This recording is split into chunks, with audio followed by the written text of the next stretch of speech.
Ahli yang berhormat juga bertanya tentang 1.2 juta pelancong Cina yang masuk tak keluar. Okey, sejumlah pelancong Cina masuk kemudian overstay dan segala macam. Hari ini saya nak jelaskan. Dari mana datang 1.2 juta ni? Ketika Larut menjadi Menteri Dalam Negeri, dia menjawab satu soalan daripada Tasik Gelugor pada waktu itu. Dia sebut, soalan itu menyebut tentang 1.2 juta. Maka masuk handset lah. Itulah bermulanya. Itu legasi lama. Kemudian Larut pada satu kenyataan media menyebut 26 Ogos 2022, jumlah itu tidak betul. Larut, bukan saya. Ketua Pembangkang kata 1.2 juta tu tak betul. Ni dia. Tanya Ketua Pembangkang lah tau. Yang tanya saya. Ada? Nanti tak? Tak apa. Dua Zat. Saya kata 22 bulan Ogos 2022, Kementerian Dalam Negeri, ini dia. Jumlah itu tidak betul, kata Menteri Dalam Negeri Datuk Seri Hamzah Zainuddin. Bukan dia saja. Sebelum itu pun bangkit. Dan Paguh pun buat kenyataan yang sama. Duduk situ dulu. Nah, kemudian ada penjelasan daripada Ketua Pengarah Immigration pada waktu itu.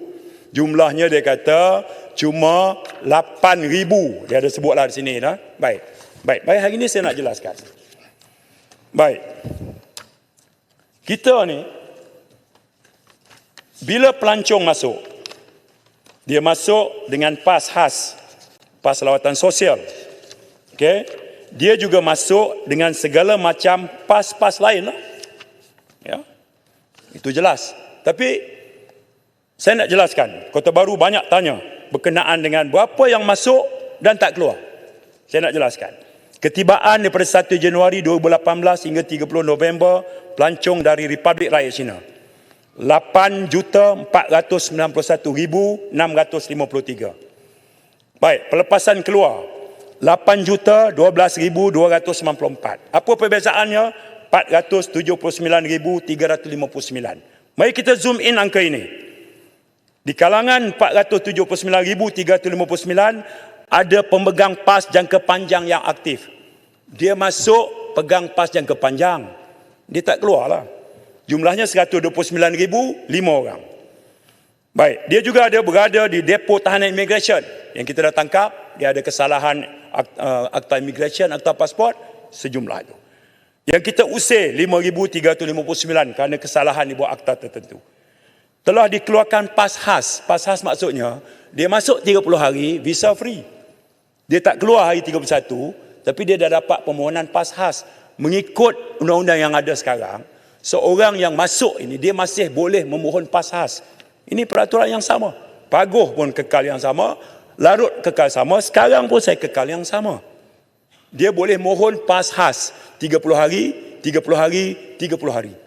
Maksimum 90 hari. Jumlah 141,783. Jadi, pas lawatan sosial yang belum keluar 84,817 daripada sejumlah 8,491,653. 84,000 ini masih ada. Baik, kita nak sebut. Kita ada Malaysian Digital Arrival Card di mana mereka isi maklumat. Ini membolehkan pasukan penguatkuasa kita masuk dan cari mereka. Okey. Kemudian, senarai nama ini kita serah kepada kedutaan negara berkenaan. Bila saya melawat negara China, saya sampaikan masalah ini. Menteri Sejawatan saya bagi tahu, rakyat dia kalau keluar sekalipun, langgar undang-undang negara yang dia pergi, masih boleh dikenakan tindakan. Tindakan kita satu, iaitu senarai hitam. Boleh. Okay. Jadi, kita hentikanlah 1.2 juta ni kerana Ketua Pembangkang pun kata tak betul. Tak payahlah nak heret keluar. Jadi yang dahsyatnya apa? 1.2 juta tak keluar, KDN luluskan warga negara secara borong. Itu fitnah yang sangat dahsyat. Sangat dahsyat. Lebih baik hentikanlah. Baik, saya kongsi. Berapa ramai warga negara Cina yang kita bagi warga negara? Zaman Paguh, zaman Larut, zaman saya dan zaman Sembrong sebelum itu. Saya tengok rekod semua sekali. Termasuk zaman Bagan Datuk. Bagan Datuk Menteri Dalam Negeri, Sembrong Menteri Dalam Negeri, Paguh, Larut dan saya. Hari ini, jumlah warga negara Cina yang kita bagi warga negara mengikut peruntukan 15.1 Perlembagaan Persekutuan, 103 orang. 103, bukan 1.2 juta. 103. Ya.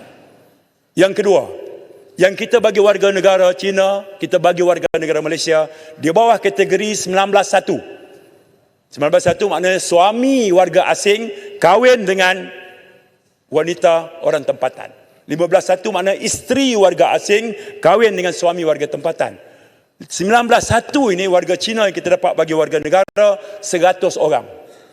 Itulah jumlah dia sejak 2013. Ini hiruk pikuk kat luar ni bagi warga negara secara borong, main sentimen. Sebab itu bila laporan dibuat, mainkan sentimen itu. Kita tahu, saya ada sejumlah rekod laporan polis. Pemimpin mana yang mainkan isu ini di luar, dalam masjid, dalam surau. Sebab itu polis buka siasatan di bawah 3R. Tanpa tanggungjawab. Main sentimen sebab ini Cina. Dia main ke situ. Sekarang biar data berbicara. Saya sebut dengan terang. Pertama 1.2 juta, Pagus sendiri sebut, Larut juga sebut, itu tidak betul. Kerana yang masuk di sini dia masuk dengan pelbagai jenis PAS. PAS ikhtisas, PAS pelajar, PAS jangka panjang, segala macam PAS yang dibenar mengikut Akta Immigration. Akta yang sama yang saya kuasakan hari ini ketika saya mengembang Menteri Dalam Negeri. Baik, itu cerita 1.2 juta dan warga negara Cina. Sempurna nak bangun ke? Tak payah bangunlah, sempurna. Bangunlah, okey, sila.